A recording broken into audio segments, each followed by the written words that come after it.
So in this tutorial we are going to install Python Jupyter notebook and a virtual environment. So by the end of this tutorial you will be able to install Python, run Python in your computer as well as Jupyter notebook, and also have the ability to isolate your own virtual environment and use Python or Jupyter notebook or any other libraries you want to use within the environment.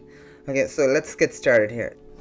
So here we are in our terminal, and Mac used to come pre-installed with Python version 2, and which is not the case anymore, at least for this version of the Mac. So macOS monetary, we don't get the Python 2 pre-installed anymore. So if I do Python here, it doesn't recognize, right? And if I do Python 2, it doesn't recognize it. Also, if this is the first time you're using terminal or trying to install Python, you might see something like ZSH here, which is because that is the language set for current command line language, right? So in order to have it changed to BASH, you wanna execute this command here. So once you do that, they're gonna ask you for your password, so you're just gonna put your password.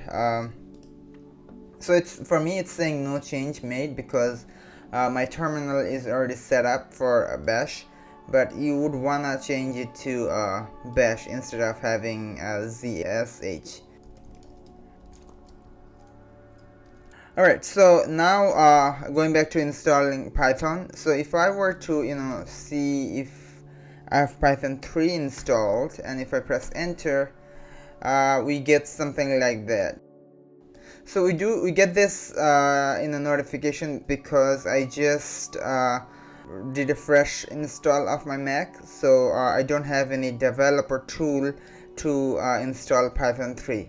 But if you're like me and this is the first time you're using terminal, then I wouldn't worry about it because I'm going to show you exactly how to install Python. So I'm just gonna cancel it from here, and then I'm gonna go to Safari and I'm gonna say Python download, and then go here. So here you see that the latest version of Python is shown, and so we're just gonna click on it and we say allow, and we're just gonna click on this here and just gonna follow all the commands until we are able to install. So you might want to choose customize, but I'm just gonna choose whatever I have given here. Okay, so now the installation process started. So this might take a couple of seconds because this is the first time I'm installing Python, and you do get this screen showing up while you install. No confusion there, just so you guys know. Okay, so this seems like rather quick. It happened rather quickly, so I'm just gonna close this and move the install package to trash. Okay, so now we have our Python 3 installed. And how do we see that? So in order to have it executed, I'm just gonna restart it. I'm just gonna restart the terminal and then zoom back in. So alright, so clear. Alright, so now I'm gonna try to type Python 3 again. So as you can see, we have Python 3 installed. Alright, so I'm going to exit, clear. Okay, now let's see if I wanna see how many libraries we have installed. So one of the thing with Python is that when we install Python, we have the package manager for Python gets also installed, which is pip. So if I do pip and then list here, so this doesn't recognize pip yet because we installed Python 3. So we want to call this pip3 and then list, and it shows that we have these two packages installed. And we're also seeing an warning is that we should upgrade our pip. So what I'm gonna do here is that I'm gonna do python 3 and then pip install upgrade pip. So basically everything what it's saying here. We don't have to go into the details of this minor version. We could just say python 3 and then copy paste pretty much everything we see right here. So once I press enter, this should update my pip. I'm gonna clear. Now if I do pip list, I should be able to execute it, right, instead of pip3 like I showed before. However, still I would have to write python 3 instead of python, because if I do python here it doesn't recognize. I would have to always do python 3, which if you ask me, kind of like an hassle, right? So what I'm gonna do here is that I'm gonna create an alias for python 3 and I'm gonna call it python. So whenever we execute python 3 is going to get called. And the way to create an alias is by going to the bash underscore profile file and then create an alias there. So the bash underscore profile file is basically this file that run every time before you start your terminal. So let's say if you started a terminal or you restarted your terminal, what happens is that before the terminal starts, the bash profile file run every time. So now I am going to my home folder and then access that bash underscore profile file. So I'm just gonna use Vim editor to get into bash profile file, and then here I'm gonna do alias and then space python. So here I'm gonna do whatever I want to name the alias. I'm gonna name it here and then equal sign, and then after the equal sign I am gonna write python 3. So what we're saying is that whenever we want to call python 3 we just create an alias named python here. Okay, so I'm just gonna save and exit from this file. Clear source bash profile. So this is like this is basically another way of restarting the terminal. I'm gonna clear, and then if I do python now, I should be able to enter access python here. So I'm gonna exit and then clear. Okay, so now we have python installed, right? Pretty simple, pretty easy. I guess if you guys want, we can give it a try and see if we actually installed python. So I'm in my home folder and I'm gonna go to desktop, clear. I'm gonna create a file, or let's just write a file first. So I'm gonna do say vim and then temp.py. Okay, and then I'm gonna do print hello world, and then I'm gonna exit this file, clear, and then if I do ls, so ls is basically ls stands for listing files or folder directories. So here we see that I have created that file here, and if I cat temp, we see that I just wrote this line right within this file. So what I'm gonna do here is that I'm gonna try to execute this file using Python. So the way we execute a Python file is by writing Python first and then do temp.py, then the name of the file, right? So once I do that, I should get an output of hello world.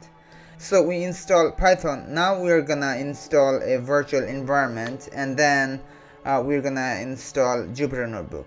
Okay, so I'm gonna clear out here and then try to see Pip List. Still we are at 2 packages. So now I'm gonna do pip install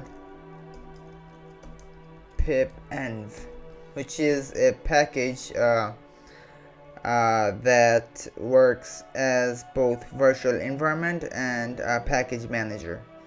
So it works for 2 at once. So and behind the screen we see that it's installing these collected packages, right? And we see that the virtual environment is there, file lock, and some of the other files that are prerequisites for this pipenv package.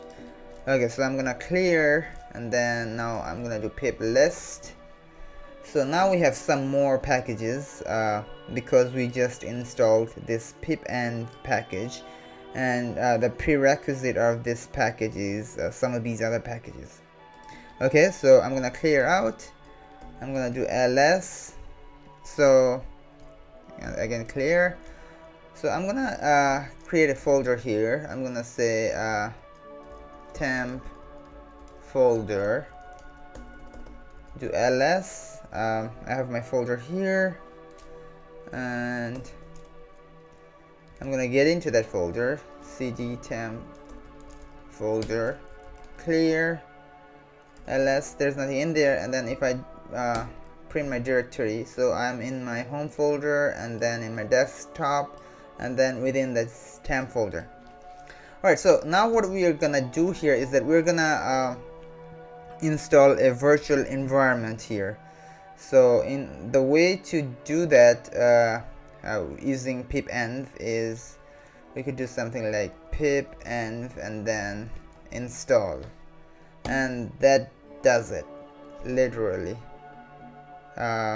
So it's asking for these developer tools because I just like I said, I just did a fresh install of my Mac. So I'm just gonna install this, and this is gonna, this is gonna bring in this screen. I'm gonna agree to it. It's gonna try to find some software, and then it's gonna take a bit of time to install some of these developer tools.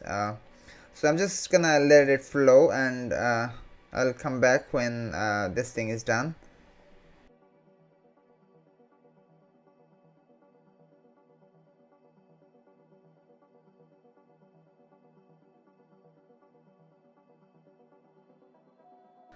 Okay, so once the software is installed, we're gonna go back here, and here, so what we did basically is that we created a virtual environment, and I'm going to go over the virtual environment in a different tutorial, and I'm gonna have the link posted somewhere up here on the right, but for now let's just see that. So what this did is that it created a virtual environment successfully and created and saved that virtual environment in this location, and we created 2 files. One is pip file and one is pipfile.log, which we can see here if we do ls. So we have these 2 files. I wouldn't worry about these 2 files right now, but these are just virtual env files. So to activate this this virtual environment now, all we need to do is that we need to say pipenv and then shell. Okay, so it's gonna take a second.